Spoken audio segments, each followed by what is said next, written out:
गांव के कोने में एक पुरानी टूटती हुई हवेली थी। लोग कहते थे कि वहां एक भूतनी रहती है। दिन के वक्त हवेली बस एक खामोश इमारत लगती थी, लेकिन जैसे ही रात होती वहां से अजीब अजीब आवाजें आने लगती। कभी पायल की छन छन, कभी हल्की सी हंसी और कभी किसी के रोते हुए की आवाज। गांव के लोग उस हवेली के पास से भी नहीं गुजरते थे। बच्चों को सख्त मना था कि शाम के बाद उस तरफ न जाए।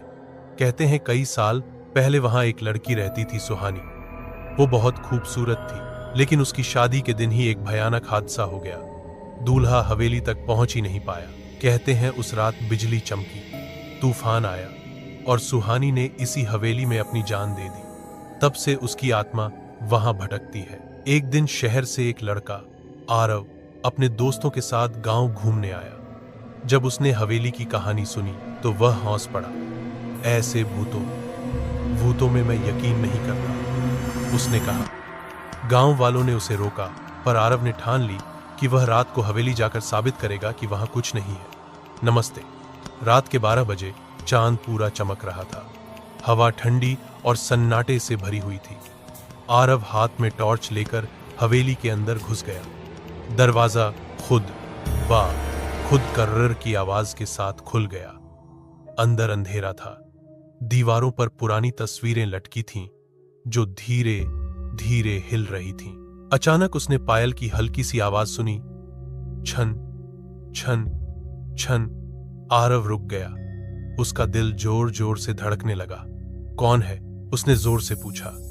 कोई जवाब नहीं आया, बस हवा तेज चलने लगी। फिर उसने देखा सीढ़ियों के ऊपर एक सफेद साया खड़ा था। लंबे खुले बाल, सफेद साड़ी और चेहरे पर उदासी। उसकी आंखें लाल चमक रही थी। आरव का गला सूख गया। वह भागना चाहता था, पर उसके पैर जैसे जमीन से चिपक गए थे। भूतनी धीरे धीरे सीढ़ियों से नीचे उतरने लगी।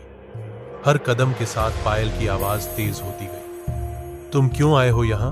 उसकी आवाज सर्दी से भरी हुई थी, जैसे हवा खुद बोल रही हो। आरव ने हिम्मत जोड़कर कहा, मैं बस देखने आया था। भूतनी के चेहरे पर दर्द भरी मुस्कान आई। लोग मुझे डरावनी कहते हैं, पर किसी ने मेरा दर्द नहीं समझा। हवेली की दीवारें हिलने लगी, तस्वीरें जमीन पर गिर गईं। हवा इतनी तेज हो गई कि टॉर्च बंद हो गई। अंधेरे में सिर्फ उसकी लाल आंखें चमक रही थी। आरव जोर से चीखा और बेहोश हो गया। सुबह जब गांव वाले हवेली के पास से गुजरे तो उन्हें आरव बाहर जमीन पर पड़ा मिला। वह जिंदा था, लेकिन उसके बाल सफेद हो चुके थे। होश में आते ही उसने सिर्फ एक ही बात कही, वह बुरी नहीं है, वह बस अकेली है। उस दिन के बाद से आरव कभी पहले जैसा नहीं रहा। और कहते हैं हर पूनम की रात हवेली की छत पर एक लड़का और एक सफेद साया साथ खड़े दिखाई देते हैं। लोग आज भी कहते हैं भूतनी से ज्यादा डरावनी चीज है उसका अकेलापन।